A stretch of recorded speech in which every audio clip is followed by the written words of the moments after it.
Hey there! Did you know Kroger always gives you savings and rewards on top of our lower-than-low prices? And when you download the Kroger app, you'll enjoy over $500 in savings every week with digital coupons. And don't forget fuel points to help you save up to $1 per gallon at the pump. Want to save even more? With a Boost membership, you'll get double fuel points and free delivery. So shop and save big at Kroger today. Kroger, fresh for everyone. Savings may vary by state. Restrictions apply. See site for details.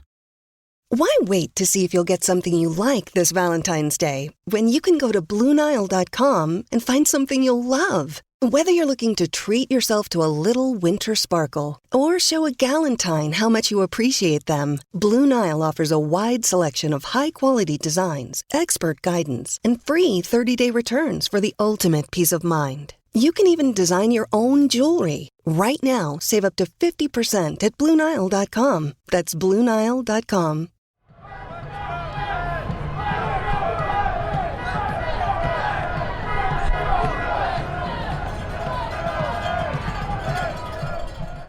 Hello, everyone, and welcome back to another edition of the PensBurgh podcast. I am your host, Garrett Bahana.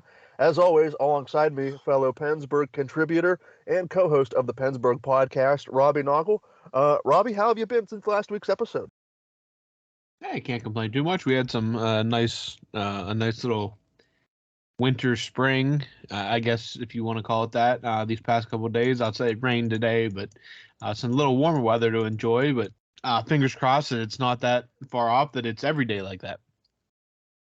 I agree with you, Robbie, because I would imagine you and I both share the same thought that the warmer weather is probably better than the snow and the cold that we get where you and I live. So, yeah, I completely agree. Hopefully those days are closer than they are further away from us. Let's dive into it and let's talk some Pittsburgh Penguins hockey. And there's one thing that I wanted to talk about for the main segment this week, and I feel like we've talked about it a lot over the course of this season, and we've talked about injuries to several players over this season. But this injury, or this new development in related to an injury, is concerning Penguins starting goaltender Tristan Jarry.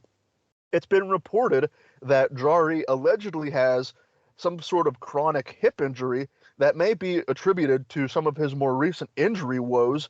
And as I mentioned, we've already talked about the health of Jarry in previous episodes of the podcast. But if this chronic hip ailment is to be believed, my first thought is, well, Jarry's a pending unrestricted free agent. First of all, if he comes back, let's say he comes back Friday night against the Islanders, who's to say he's going to be 100% for the rest of the season? Because when he started, Tristan Jarry has been very good. He's had a .921 save percentage. However, if this chronic hip injury is something that's going to nag him potentially for the rest of the season, if not longer, then that would certainly play into some of the contract negotiations that Jarry is expected to have this summer.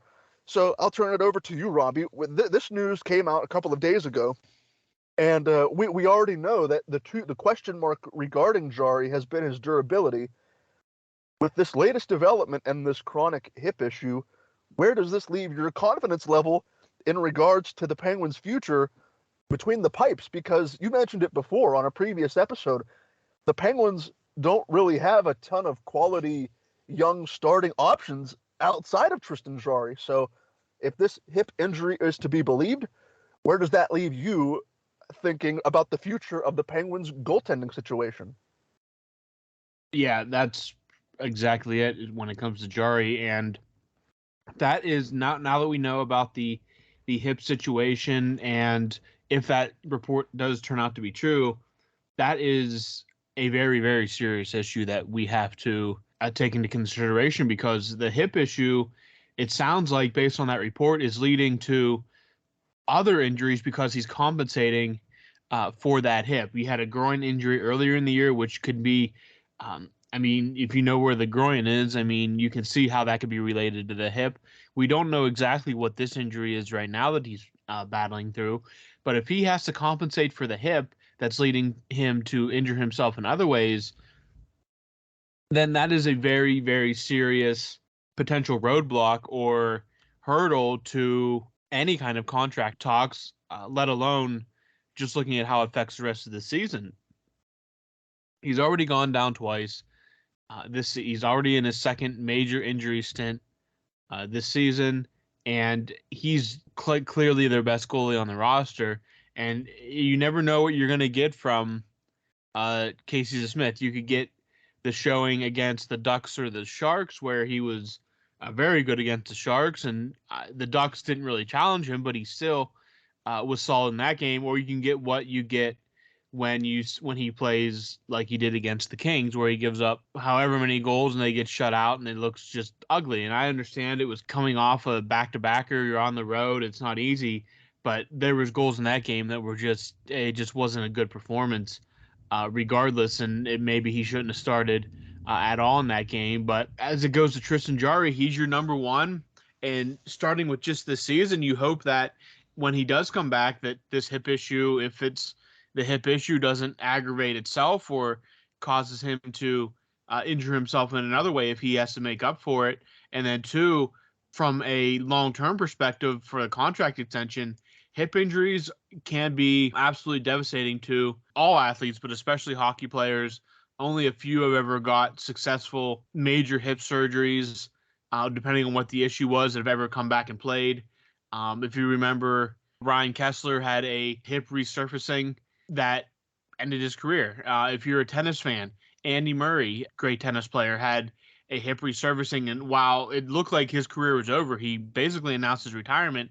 But luckily, he's been able to recover and get back playing professionally and playing well, but not near the level he was before that. Nick Backstrom of the Capitals just went through a hip resurfacing and just got back on the ice and a couple weeks ago, and looks to be doing so well through all that. But this is a very serious. This isn't something that can just be fixed with rest.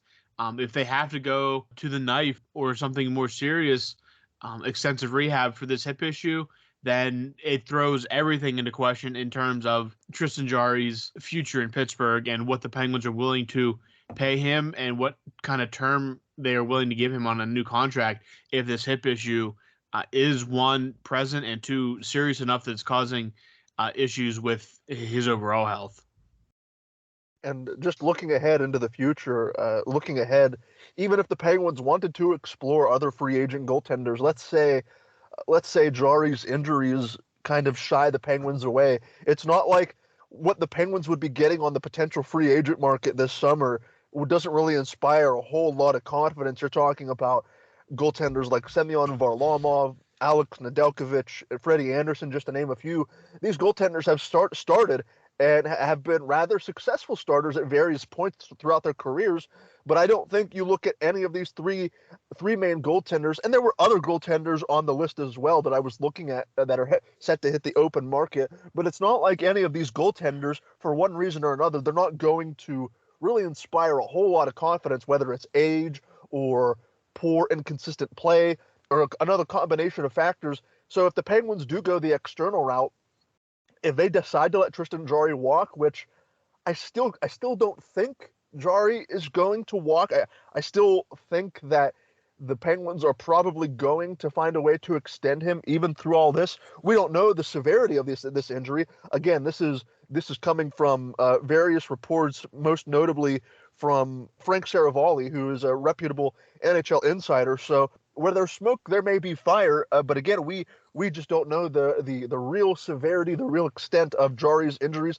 But his durability most certainly has to be questioned moving forward, because, like you said, Robbie, this is now multiple occasions in this season alone, where Jarry has gone down. We haven't even mentioned the fact that he missed the first round series against the New York Rangers last year due to injury. So if you're going to sink a lot of money into a potential franchise goaltender, if Tristan Jarry is your guy, you have to really hope that he's going to be durable and he's going to be there playing the big, meaningful games. I don't know at this point if he's going to be there. I don't know if he's going to be that guy. Like we've said, when he's been on the ice, he's been pretty outstanding. He's really kept the Penguins in a lot of these games. But durability for a goaltender is one of the key aspects you look at when you want to bring a goaltender in. So this is just another development in a long line of developments that we're going to be watching and analyzing as we get closer and closer to the offseason. The Penguins still have a lot of business to take care of in terms of fighting for a playoff spot, a wild card spot, wherever they end up in the standings. But here's hoping that Jarry can be healthy enough down the home stretch when it matters most, and these games become even more crucial so that the Penguins can eventually clinch another postseason berth. Switching gears now, we have an 11-question mailbag for you this week. If you're a first-time listener or a long-time listener and you'd like to contribute to this mailbag segment, you can do so by following our PensBurgh podcast Twitter account. Every week we'll be sending out a mailbag tweet asking for your participation in this mailbag segment. Robbie, as always, you'll get question number 1. Question number 1 comes from Brendan, and Brendan asks, what do you think of a potential trade here of Ivan Barbashev for Kasperi Kapanen plus a conditional second-round pick that is, for example, tied to performance or potential re-signing that could potentially move to a conditional third-round pick? So ideally, it's forward Ivan Barbashev, who I believe plays for the St. Louis Blues, in exchange for Kasperi Kapanen and a conditional draft pick. What are your thoughts? Yeah, I think on paper that's a good deal for the Penguins, at least something to look into. I mean, Barbashev will be a free agent after the season.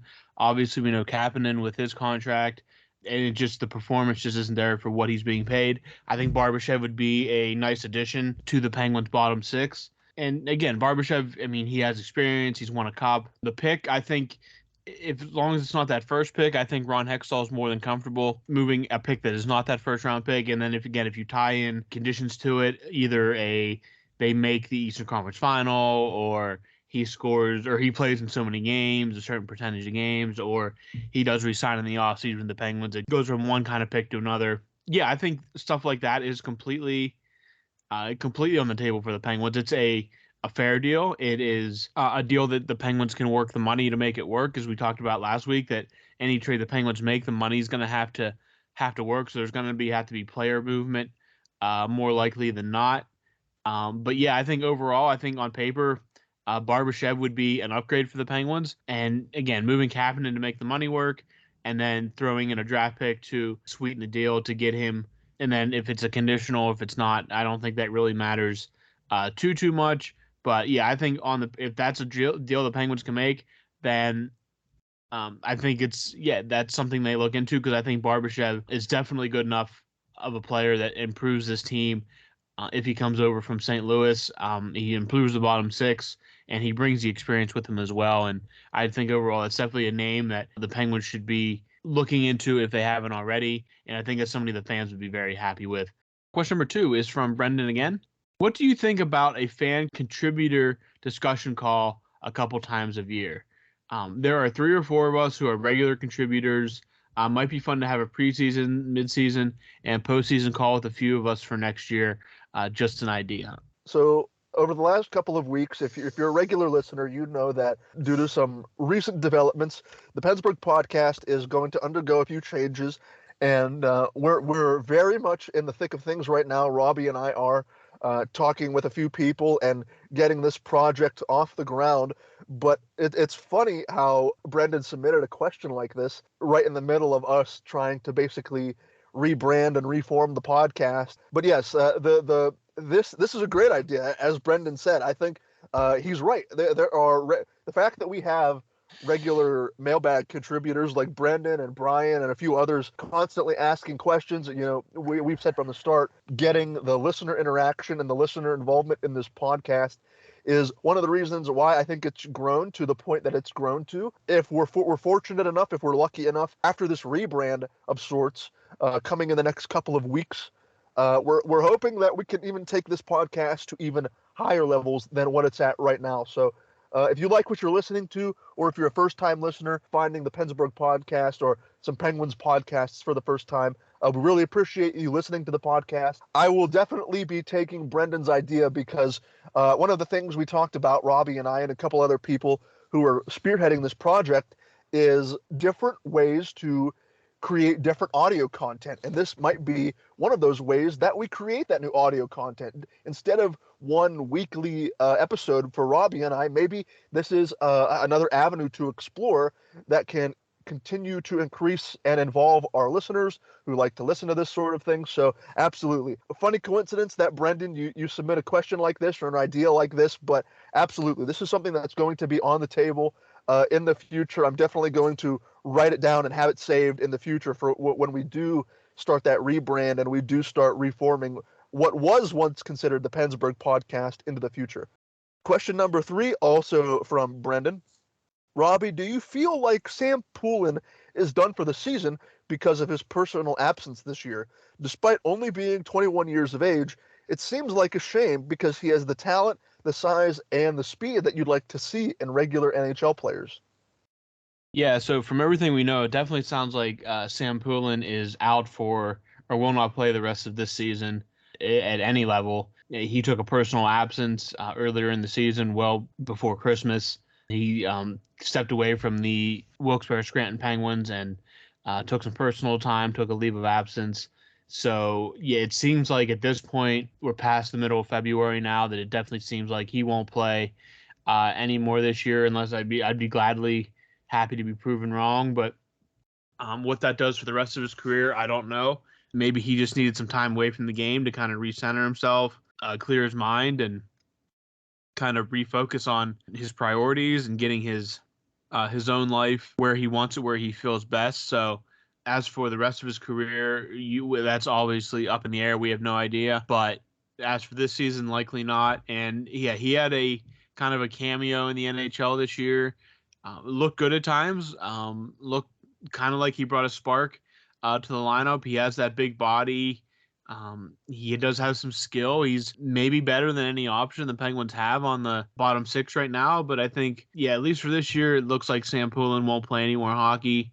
It feels like, and when you say he's only 21, it definitely feels like he's been around for forever at this point. I remember when he was drafted, and it just kind of feels like that everybody was wondering when he'd make his breakthrough, and it just never really materialized probably the way many thought. But here's to hoping that he can get in a good place, and that he's first and foremost, personally, his things are good that way, rather than forcing himself to do something that he doesn't love, and he's putting himself in a bad position. Luckily, he was able to take some time to work through that and reevaluate things. But all in all, if he can get back on the ice for the Penguins, that's great.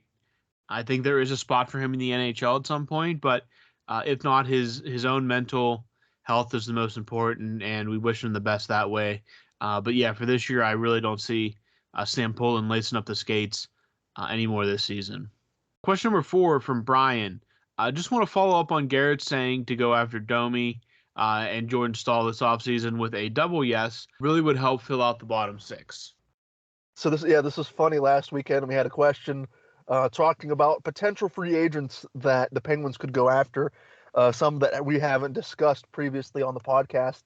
And looking at some of the unrestricted free agents, the 2 names that caught my eye the most that I thought would make some of the more logical sense would be Jordan Staal and Max Domi. Domi is only 27, 28 years old and has shown that he does have an offensive pulse at the NHL level. Jordan Staal, if you're a longtime Penguins fan, you're familiar with his work, him starting out with the Penguins and helping them during their 2 Stanley Cup final appearances in 2008 and 2009. I mentioned last week that Staal's massive 10-year contract is expiring at the end of this season, so he'll be an unrestricted free agent.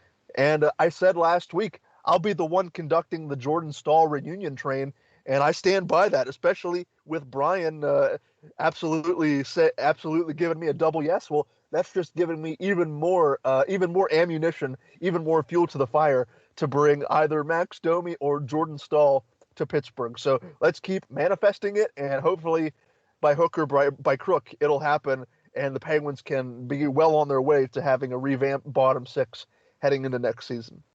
Question number 5 for you, Robbie, also from Brian. Robbie, what's your frustration level with Ron Hextall as he is just sitting around while even other divisional teams like the New York Rangers and the New York Islanders are continuing to make moves to get better? Yeah, I mean, technically he has until the March 3rd to make a trade. So, I mean, he has time that way. When you see teams like the Islanders and the Rangers, like with Bo Horvat and Vladdy Tarasenko out there making moves, but I think you can make the same argument for the Devils or the Hurricanes. Why aren't they out making moves? The Capitals haven't done anything yet. I think some of these big moves are maybe easier to do weeks before the deadline because there's so many moving parts and contracts and money and prospects and picks, that it's not just a simple, here's 2 picks for this rental player or something. Like, it's not quite as cut and dry. So maybe some of those bigger moves get done a little bit earlier, just so they have time to work it out and stuff like that. Though I will say Jim Rutherford never waited till the deadline. He was always busy, kind of in the weeks and the kind of weeks and days prior to the deadline to get his moves in. So, I mean, I think it's frustrating, obviously, because you see the teams closest to you making these big moves, though it hasn't exactly resulted in better on-ice play for the Islanders, at least, since getting Bo Horvat. But I think it's definitely a little frustrating. But again, we're still over 2 weeks. Well, by the time this comes out on the 17th, we'll be exactly 2 weeks from the trade deadline. So I guess it makes a little more sense to kind of not totally panic, because there's still plenty of time.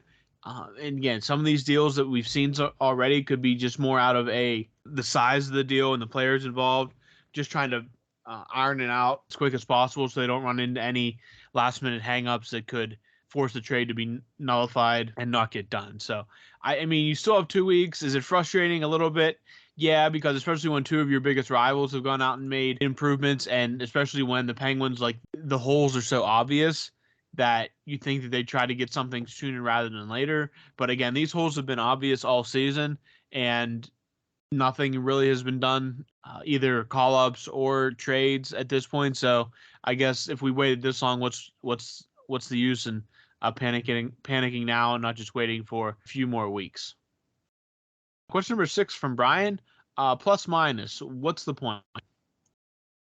It really has become kind of a forgotten stat or a buried stat, one that I really don't put a lot of credence into. Basically, it's going to measure a player's goal differential. When an even strength goal or a shorthanded goal is scored, the statistic essentially is going to increase a player's by +1, or if they're on the ice for a goal against, it's a -1. But yeah, this is a statistic that has kind of fallen by the wayside in recent years. It's funny, in my research for doing this, I discovered that the NHL used to regularly award the NHL plus-minus award each year to the player with the highest plus-minus rating during the regular season, and it was a long-standing award. It went from 1982-83 through the 2007-2008 season, and I think that right there is kind of what has happened to the statistic from 2007 to 2008 onwards to now, current day. It's kind of become a lesser emphasized statistic, because think of it this way. I always looked at it as, it's not really fair to a player who, let's say, for example, is coming onto the ice for a shift change. Let's say a player hops over the boards, steps onto the ice, and 2 seconds later, before he even joins the play, a goal is scored against his team. Well, he didn't really even do anything to deserve having a goal scored against him, and that really affecting his plus-minus rating. So I always thought it was kind of a lackluster statistic, and even more, as we get further and further out and further away from it, I think the rise of some of the advanced metrics, possession metrics, have kind of buried the plus-minus rating. Really, throughout some of my other research, I found that really it's been around since the 1950s. I think it was the Montreal Canadiens who introduced the rating system to try and get a better gauge on individual players and their goal differential. Like I said, with the rise of other more advanced statistics, tracking data, all sorts of things that general managers and the public have access to in 2023, the plus-minus statistic, it's there. You can find it on NHL.com. But I really don't think, unless you're an old-school general manager, maybe like a Lou Lamoriello, he might be a kind of person or a kind of executive that puts stock into that kind of statistic. But even then, from a league-wide perspective, I think the plus-minus stat is starting to be phased out, if it hasn't almost really been phased out altogether by this point. Question number 7, also from Brian. Robbie, do you think Jeff Carter hangs it up in this upcoming offseason? If he does retire this offseason, what happens to his cap hit if he does call it quits? Do I think he will? No, because he would be leaving a lot of money on the table.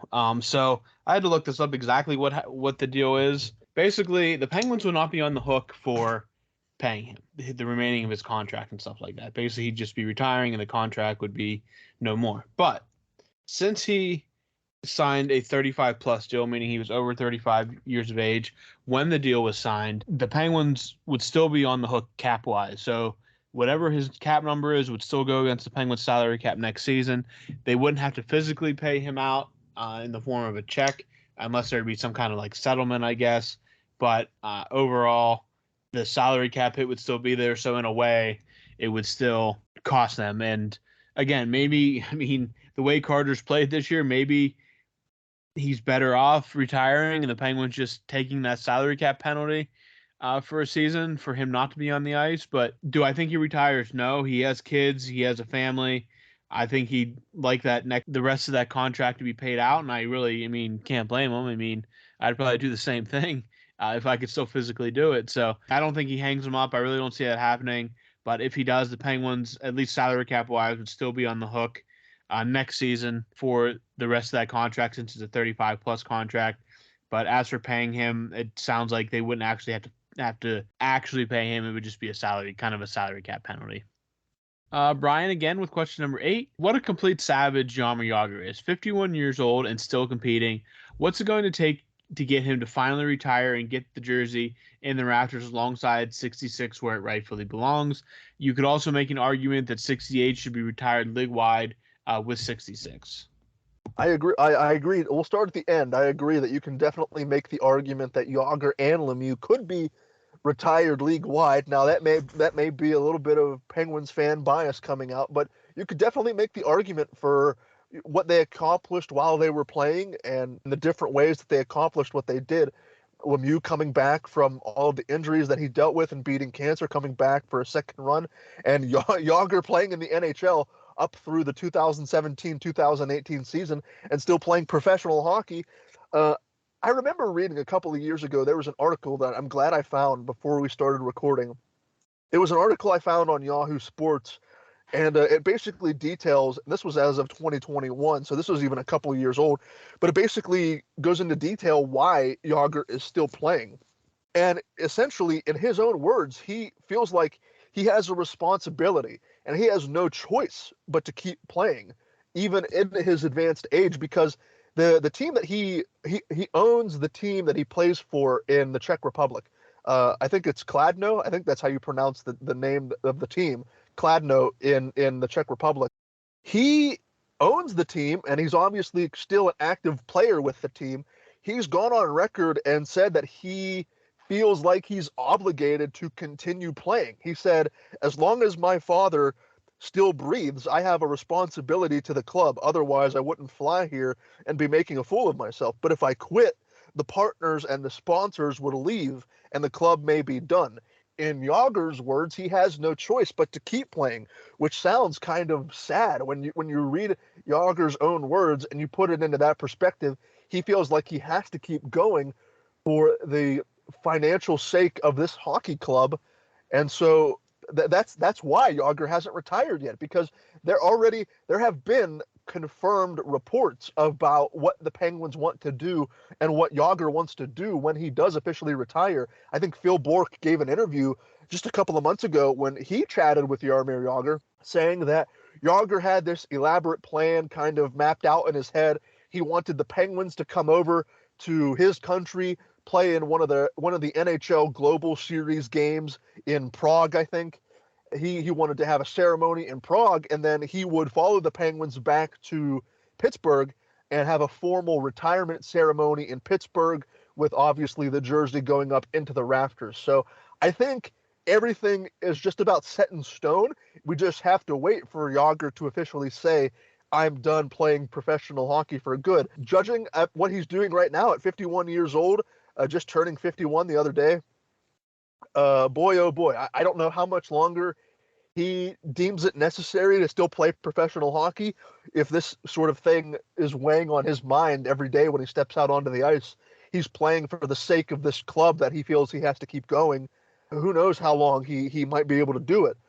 But I am not one to doubt Jaromir Jagr, but what I can say is, yes, I agree with you, Brian. 51 years old and to still be playing professionally is a feat that I don't know if anyone realistically could be doing at that age.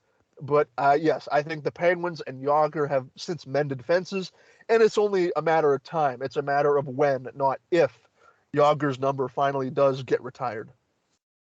Question number 9 comes from Brian as well. Robbie, why isn't a hit post considered a shot on goal? It's literally a part of the net. So it's not considered a shot on goal because it never had a chance of going in. And if you think about it, when a goalie stops a shot, the idea is if the goalie wasn't there, the puck was going in the net. Whether it's a slap shot, wrist shot, a bouncer from the other blue line on a penalty clear, that if the goalie wasn't there, the puck's going in the net. Therefore, it's a shot on goal. A post, the goalie doesn't need to be there. You hit the post and it didn't go in the net. Therefore, it can't be a shot on goal. It's just not. It might be a part of the goal, but if it hits the post and goes wide or bounces back, the puck never had a shot in the net, and it didn't matter if the goalie was there. So the goalie has to make a save where it had to have a chance of going in the net, which a shot on the post and doesn't go in, never had a chance of going in the net. The goalie didn't need to be there. He never touched. Now, again, if it deflects off the goalie and hits the post, different story, obviously. But no, in this situation, it's been like that forever. If it hits the post, it doesn't count as a shot, simply because the goalie didn't need to make a save. That's basically what it comes down to. Question number 10, we circle back to Brendan. When Sully started, a lot of his success was based on young guys brought up from the minors. Brian Rust, Jake Gensel, Tom Kuhnhackl, Matt Murray. Aside from Teddy Bluger, and I believe reluctantly Pierre-Olivier Joseph, he really hasn't done this recently. Why do you think that is? A couple of the guys down there have shown more than some of the aforementioned. Nylander, for example, is a third wing ready player, in my opinion. Valtteri Puustinen is likely the same. I agree with Brendan, giving the young guys like Puustinen and Nylander at least a shot, at least a cameo, at least something. Now, do the financials come into play? Maybe because the Penguins are quite literally that far up against the salary cap. Maybe. I'm not a cap guru, but I do know that those players would probably have league minimum contracts. I would imagine at the same time that Mike Sullivan probably has a very steady hand, and he's more than capable of telling Ron Hextall that he's earned the right based on his tenure about the players that he would like to see or maybe not like to see. So I have to imagine that if they are going to have a call-up, whether it be through injury or what have you, that Mike Sullivan is included in those conversations. Now, why hasn't Nylander and Puustinen, why haven't they been called up on a more regular basis or given a more regular chance to play in the NHL? I don't know. I can't really answer that question. All I can really go off of is basically hypotheticals, because I agree with Brendan. Giving these guys at least a shot, we've talked about it for so long. The bottom six is terrible. I mean, Jeff Carter's bringing it down. Kasperi Kapanen, he's a waste of money. Danton Heinen doesn't score to save his life. Would these players, would a younger, hungrier player provide that spark? Well, you saw it in 2015-16. Is Mike Sullivan going to rely more heavily on veteran players and players that he knows can contribute, like Brian Rust and Jake Gensel, for instance, who have carved out long NHL careers because of their skill sets? I don't know. I don't know Mike Sullivan personally, but at the very least, yes, these players like Puustinen and Nylander are on very cheap, team-friendly contracts. I have no reason to think why they wouldn't be, or why they don't deserve at least a shot on the fourth line or the third line to give some much-needed juice to that bottom six. It just hasn't happened to this point for whatever reason. Maybe it happens at some point later this season or into next season, depending on how much roster turnover there is. But yeah, I'd like to see a bit more of a youth infusion come into this team sooner rather than later. Question number 11. The final question comes from Brian this week. Robbie, what are your thoughts on local blackouts? I personally think they are stupid. Let all the people watch the game they want to watch without any kind of hassle and be able to grow this beautiful game.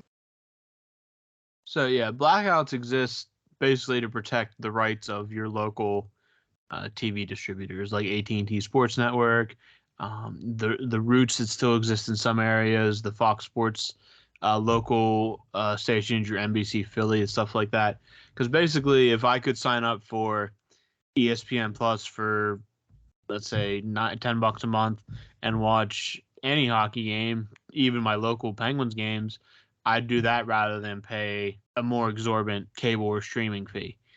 So basically, it's there to protect local rights holders more than anything. That's kind of the deal they had worked out.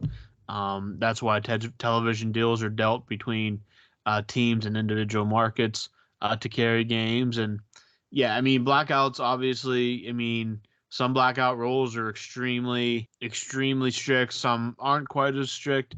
That's why when you might see, I don't know if it happens as much anymore, but when NBC used to have the hockey rights, the game would be on nationally on NBC Sports Network, but the game you'd still watch if you were in the Pittsburgh viewing area, you'd still watch on AT&T Sports Network because it was basically just a local blackout or a regional blackout, whatever they call it, because the local rights holders still got to broadcast that game. Now there are some games like your NBC Sunday games were completely national. There's nothing on that was a local. Root Sports or AT&T didn't even have any rights to that game. That was all the NHL, and you see that with ESPN and TNT now as well, where if a game's broadcast on one of those channels, it's just, they have the exclusive rights to that game. But no, blackouts mostly are there to preserve the rights for the local rights holders. Again, that's been around since well before I was born. I don't know exactly when blackout started. Yeah, it's kind of stupid because you want to get as many eyes on the game as possible, but when money's involved, you're always going to that's going to be kind of a lose-lose for the fans because the NHL, their job's to make money. They want to make their broadcasters happy, and teams get money from these local TV deals that help them create or gather funds to put back into the team. So that way, yeah, it's there to protect those contracts, and I don't, at least in an NHL standpoint, I don't see them going away anytime soon. That will do it. That will wrap up this mailbag, and in turn, that will wrap up this edition of the PensBurgh podcast. I'd like to thank all of you for listening, especially to me this week. I'm a little under the weather as we record this episode, so thanks for sticking it out and dealing with my extra nasally voice this week. I appreciate it. Hopefully this time next week I'll be back to 100%. I'll be off injured reserve, and I'll be good to go, mucking and grinding back in the corners. But until then, for Robbie Noggle, I have been Garrett Bahana. Thank you so much for listening to this edition of the PensBurgh podcast, and we'll talk to all of you again this time next week.